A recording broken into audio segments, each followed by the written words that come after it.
안녕하세요, 여러분. 닌입니다. 오늘은 애저 클라우드 개념들을 살펴볼게요. learn.microsoft.com에 들어가면 애저 클라우드 관련 자격증을 공부하는 데 도움이 되는 자료들을 쉽게 찾아보실 수 있는데요. 여러 자격증 중에서도 애저 Fundamentals는 클라우드를 아직 잘은 모르지만 관심이 있거나 알 것 같은데 여전히 조금은 아리송한 분들이 전체 개념을 살펴보고 정리하기 좋아 보여요. 입문용이죠. 그래서 그 자료를 활용해 영상을 만들었으니 같이 공부해 봅시다. 영상에서 많은 걸 다루려고 했지만 이 영상 시리즈만 보고 시험을 치기에는 아주 사소한 부분들은 놓칠 수도 있어요. 제 목표는 이 영상을 통해 전체적인 클라우드 서비스를 쉽게 이해하고 본격적인 공부를 혼자 하게 될 때 도움이 되는 겁니다. 영상의 바탕이 되는 공부 자료는 learn.microsoft.com에서 로그인 없이도 자유롭게 확인하실 수 있어요. 또 공부를 한 후에도 복습차 영상을 봤을 때 빠르게 내용들이 정리되었으면 합니다. 그럼 들어가 볼까요? 먼저 클라우드 컴퓨팅이란 가상 머신, 스토리지, 데이터베이스, 네트워킹 등 다양한 컴퓨팅 서비스를 인터넷을 통해 필요할 때마다 제공하는 것을 의미합니다. 이때 클라우드를 제공하는 쪽은 물리적인 데이터 센터 등을 잘 관리해야 하고요. 소비자는 클라우드 내 데이터와 접근 권한, 계정, 그리고 클라우드에 연결된 장치의 보안 등을 잘 관리해야겠죠? 이렇게 클라우드 환경은 제공자와 소비자가 함께 책임을 나누어 가지는 Shared Responsibility 모델을 기반으로 합니다. 그리고 누가 뭘 얼마나 책임질 것인지에 따라 클라우드 서비스 유형을 세 가지로 나눌 수 있습니다. 먼저 클라우드가 없을 때는 우리 회사가 직접 서버 환경을 관리해야겠죠? 이걸 on-premise라고 해요. 그러다 보니 당연히 우리 회사가 모든 걸 다 직접 책임져야 합니다. 근데 이제 클라우드 제공자가 들어오면 같이 이 책임을 나눠 가지게 되는 거예요. 먼저 Infrastructure as a Service, 일명 IaaS에서는 클라우드를 이용하는데 여전히 우리 회사가 여러 가지를 직접 컨트롤할 수 있는 거예요. 클라우드 제공자는 하드웨어 관리나 네트워킹 연결, 데이터 센터 보안 등등 가장 기본적인 부분만 관리하고요. 우리 회사, 즉 소비자가 OS 설치, 설정 등등은 여전히 다 직접 하는 거죠. 이런 건 Lift and Shift Migration이 필요할 때 특히 유용할 수 있는데요. 말 그대로 우리 회사 서버실 내 전체 리소스를 그대로 들어서 애저 클라우드로 다 옮겨버리는 겁니다. 그러다 보니 기본적인 세팅은 원래 내가 사용하던 설정을 그대로 유지하고 싶겠죠. 또 개발이나 테스팅 환경에서도 IaaS가 유용합니다. 왜냐면 내가 마음대로 빠르게 원하는 환경을 만들어서 시작했다 닫았다 할 수 있으니까요. PaaS, Platform as a Service는 클라우드 회사가 운영체제, 관리, 패치, 업데이트, 개발 툴 관리 등등도 다 해주는 거예요. 사용자로서 개발자는 서버나 인프라 때문에 머리 아파하며 신경 쓸 필요가 없죠. 이미 있는 환경에서 애플리케이션 개발과 데이터 관리에만 집중할 수 있습니다. 마지막으로 SaaS, Software as a Service는 클라우드 회사가 가장 많은 책임을 지는 구조입니다. 우리 회사, 즉 소비자는 별도의 인프라나 플랫폼 관리도 없이 소프트웨어를 바로 사용만 하면 되죠. 예를 들어 이메일, 비용 관리 시스템 등이 이에 해당할 수 있습니다. 또 클라우드 모델은 자원 유형에 따라 크게 세 가지로 구분됩니다. 먼저 퍼블릭 클라우드는 이름에서도 느껴지시겠지만 클라우드 제공자가 인프라를 관리하면 여러 고객이 함께 사용하는 방식이에요. 인프라를 클라우드 회사가 관리하다 보니 고객 입장에서 사용자는 클라우드 내 리소스나 보안 세팅 등을 마음대로 다 컨트롤할 수는 없죠. 대신 필요한 만큼만 리소스를 사용하고 이에 대해 돈을 내면 됩니다. 그래서 원하면 애플리케이션을 빠르게 배포하고 확장할 수도 있고 갑자기 중단할 수도 있어요. 반면 Private Cloud는 사용자가 완전히 리소스나 보안 요소들을 컨트롤할 수 있습니다. 그런데 데이터가 다른 조직들의 데이터와 함께 놓여질 수 없고요. 하드웨어는 반드시 본인이 직접 사야 합니다. 또 조직이 하드웨어 유지와 업데이트 등을 직접 책임져야 돼요. 하이브리드 클라우드는 퍼블릭과 프라이빗 클라우드를 합친 건데요. 예를 들어 민감한 데이터가 있는 앱은 프라이빗에 놓고 보안 등을 우리가 완전히 컨트롤하는 거죠. 반면 트래픽이 너무 많은 앱은 퍼블릭 클라우드에 놓고 관리합니다.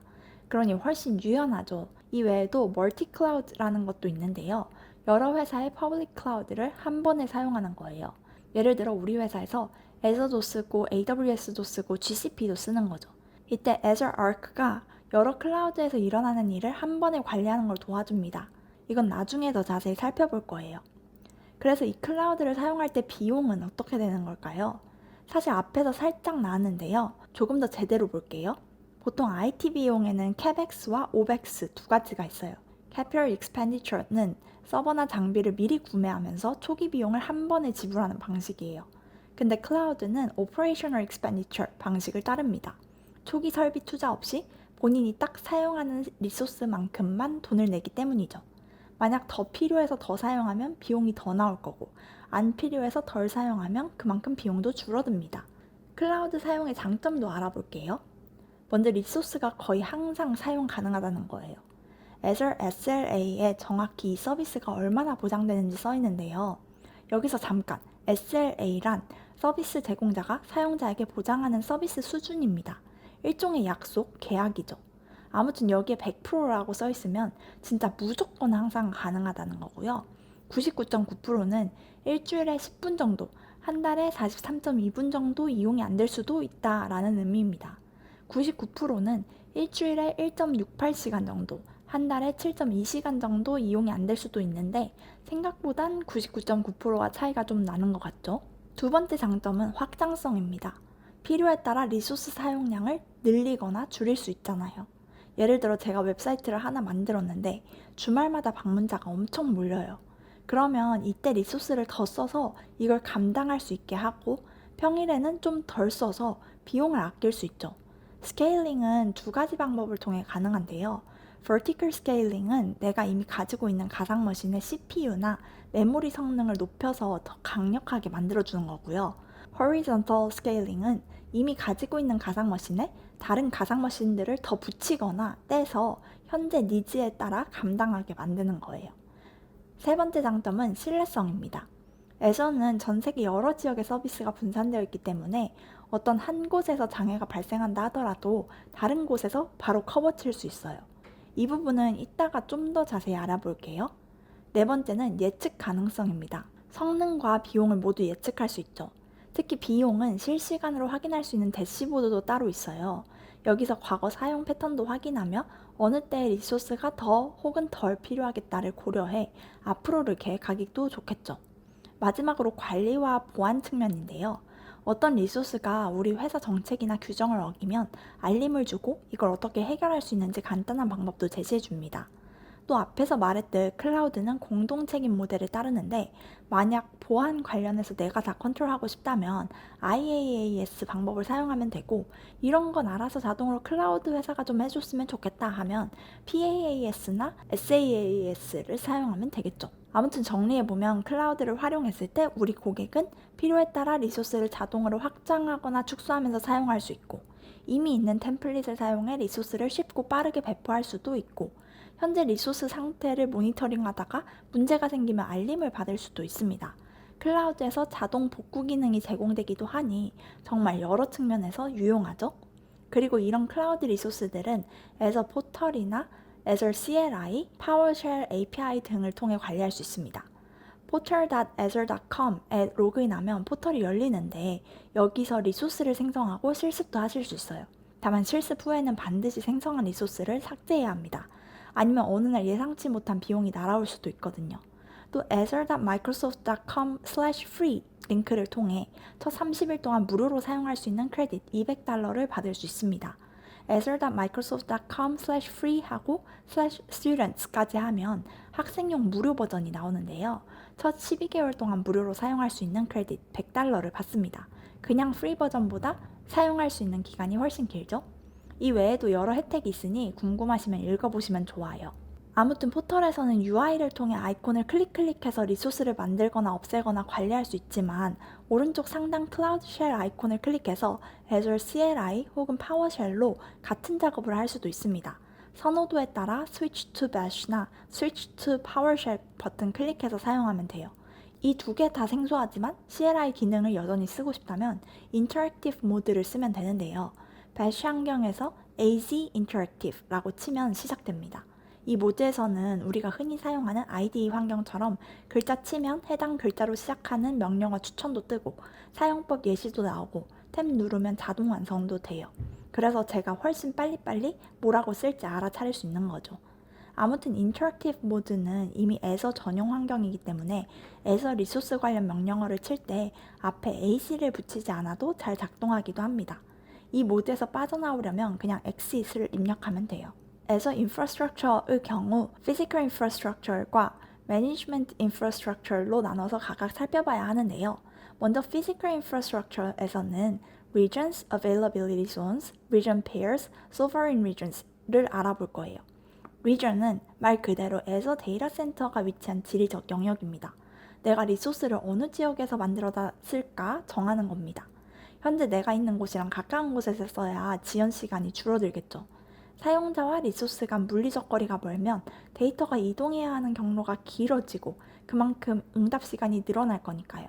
다만 특정 서비스나 가상 머신들은 특정 지역에서만 허가하기도 합니다. 아무튼 보통 하나의 지역에 한 개 이상의 데이터 센터들이 있고 같은 지역 내 데이터 센터끼리는 저지연 네트워크로 연결도 되어 있습니다. Availability Zone은 하나의 리전 내에서 전원, 냉각, 네트워크가 서로 독립적으로 구성된 데이터 센터 그룹입니다. 물리적으로 분리되어 있겠죠. 보통 한 리전 안에 3개의 AZ가 있는데 그래야 한쪽 존이 망가져도 바로 다른 존을 사용하면 되니까요. 한 AZ 안에는 1개 이상의 데이터 센터가 있을 수 있습니다. 아무튼 AZ를 지원하는 서비스는 크게 3가지로 나뉩니다. Zonal Service는 우리가 어떤 리소스를 만들었을 때 이 존에 해줘 라고 지정하는 방식이에요. Zone Redundant Service는 플랫폼이 자동으로 여러 존에 리소스를 복제해 놓는 겁니다.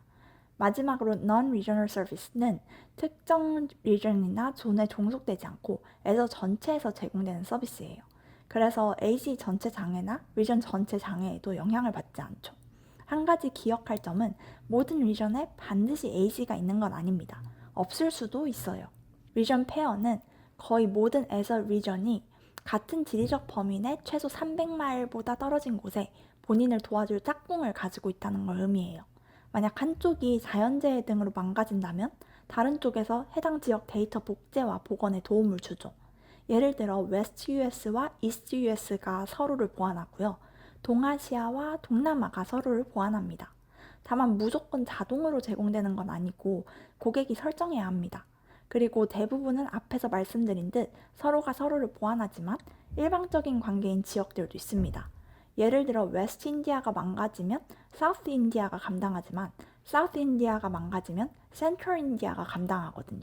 심지어 브라질 사우스는 아예 다른 곳, 사우스 센트럴 US가 감당합니다.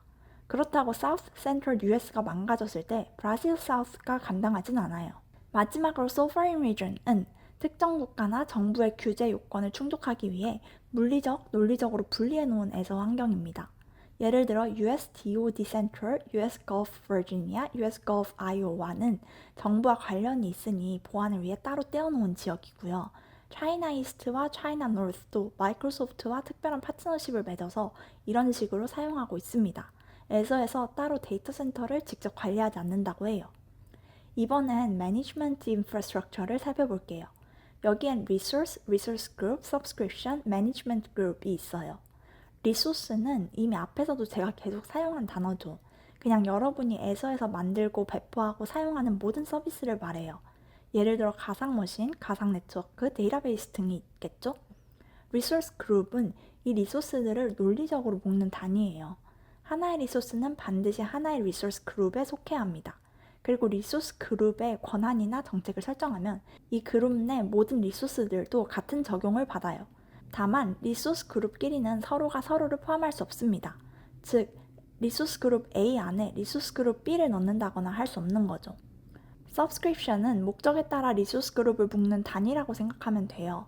한 계정당 여러 subscription을 가질 수 있는데 구체적으로 예를 들어보면 조직에서 특정 리소스에 대한 접근 권한을 어느 팀들에게 줄지에 따라 달리한다던가 어떻게 비용이 청구될지에 따라 나눌 수도 있겠죠. 마지막으로 매니지먼트 그룹은 여러 subscription을 관리하기 위한 가장 상위 단위입니다.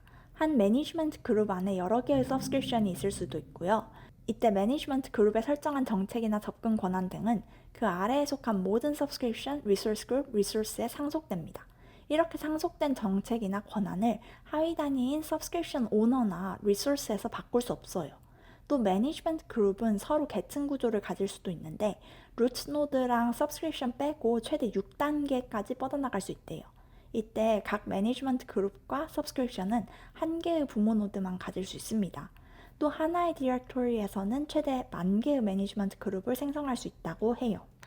그럼 오늘은 여기까지 알아보고 다음 영상에서 Azure Compute와 네트워킹을 공부해 볼게요.